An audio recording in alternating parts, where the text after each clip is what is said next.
Hello everyone, welcome to my channel your cinema snapshots. दोस्तों, आज हम बात करेंगे ऑस्कर जीतने वाली साइंस फिक्शन थ्रिलर फिल्म की, जिसका नाम है ग्रेविटी। कहानी की शुरुआत होती है पृथ्वी से कोसों दूर अंतरिक्ष के बेहद शांत और खूबसूरत नज़ारे से। यहाँ डॉक्टर रायन स्टोन पहली बार एक स्पेस मिशन पर हबल टेलीस्कोप को ठीक कर रही हैं। उनके साथ अनुभवी एस्ट्रोनॉट मैट कोवाल्स्की भी हैं, जो मज़े से स्पेस वॉक कर रहे हैं। अचानक मिशन कंट्रोल से एक वार्निंग मैसेज आता है। उन्हें पता चलता है कि रशिया ने अपनी ही एक सैटेलाइट को मिसाइल से नष्ट कर दिया है। इस धमाके की वजह से अंतरिक्ष में स्पेस डेब्री यानी कि उस सैटेलाइट के छोटे छोटे टुकड़े और पार्ट्स तेज रफ्तार से उन्हीं की ओर आ रहे होते हैं। स्पेस डेब्री इतनी तेजी से बढ़ रहा है कि वह दूसरे सैटेलाइट्स को भी तबाह करते हुए उनकी तरफ आ रहा होता है। मैट तुरंत रायन को काम रोकने और स्पेस शटल में वापस लौटने का आदेश देते हैं, लेकिन इससे पहले कि वे कुछ कर पाते, मलबे का वो जानलेवा तूफान उनसे आकर टकरा जाता है।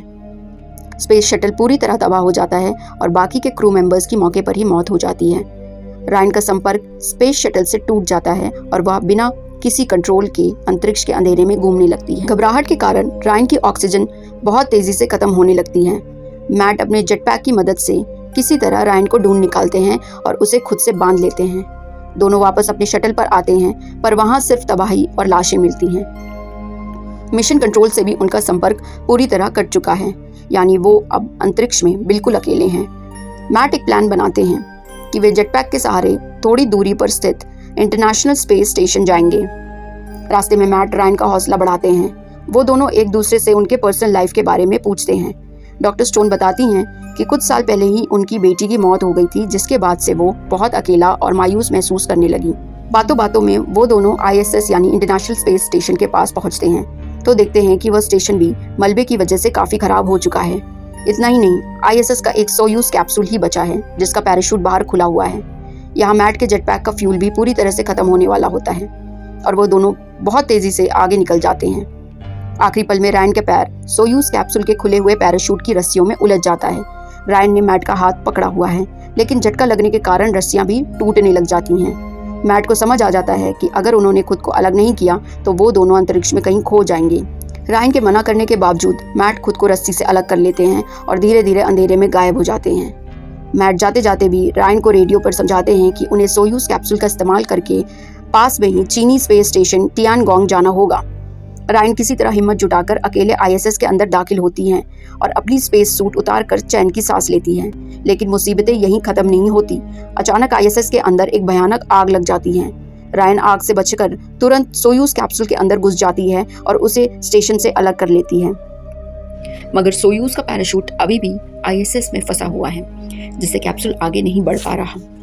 रायन को स्पेस सूट पहनकर बाहर जाना पड़ता है और वो पैराशूट की रस्सियों को काटकर कैप्सूल को आज़ाद करती है। इसी बीच मलबे का वो तूफान अपना एक चक्कर पूरा करके दोबारा उसी जगह लौटता है। मलबा पूरे ISS स्टेशन को तबाह कर देता है, लेकिन रायन का कैप्सूल बाल बाल बच जाता है।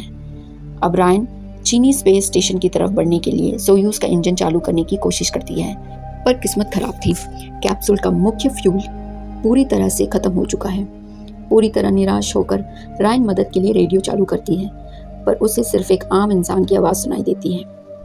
कोई उसकी भाषा समझ नहीं रहा था और रायन को लगता है कि अब उसका बचना नामुमकिन है। वो जीने की उम्मीद छोड़ देती है और कैप्सूल की ऑक्सीजन कम करके खुदकुशी करने की तैयारी कर लेती है। तभी अचानक से कैप्सूल का दरवाज़ा खुलता है और मैट कोवाल्स्की जिंदा अंदर आ जाते हैं। मैट मुस्कुराते हैं और रायन को बताते हैं कि वे कैप्सूल के लैंडिंग रॉकेट्स का इस्तेमाल करके आगे बढ़ सकती है, लेकिन अगले ही पल रायन की आंखें खुलती हैं और उसे एहसास होता है कि मैट का आना सिर्फ एक हैलुसिनेशन यानी भ्रम था। भले ही मैट वहाँ नहीं थे, पर उनके दिए गए इस आइडिया ने रायन के अंदर फिर से जीने की इच्छा जगा दी। रायन तुरंत ऑक्सीजन चालू करती है और लैंडिंग रॉकेट्स को फायर करके चीनी स्टेशन की तरफ बढ़ जाती है। चीनी स्टेशन भी टूटने वाला है। रायन एक ऑक्सीजन सिलेंडर लेती है और स्पेस सूट पहन के सोयूज कैप्सूल से बाहर आती है। सिलेंडर को एक जेटपैक की तरह यूज़ करके वो चीनी स्टेशन की तरफ बढ़ती है और उसके शिनजो कैप्सूल में घुस जाती है। वो तुरंत अनडॉकिंग की प्रक्रिया शुरू करती है। कैप्सूल अर्थ में री एंट्री करने लगता है। अर्थ के एटमॉस्फेयर में आते ही फ्रिक्शन के कारण कैप्सूल के बाहर भयंकर आग लग जाती है, लेकिन रायन सुरक्षित रहती है।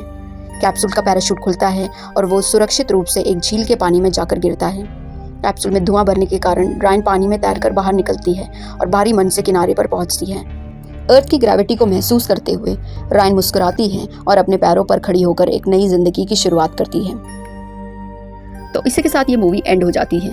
ये मूवी 2013 में आई थी और इससे टोटल 7 ऑस्कर्स मिले थे।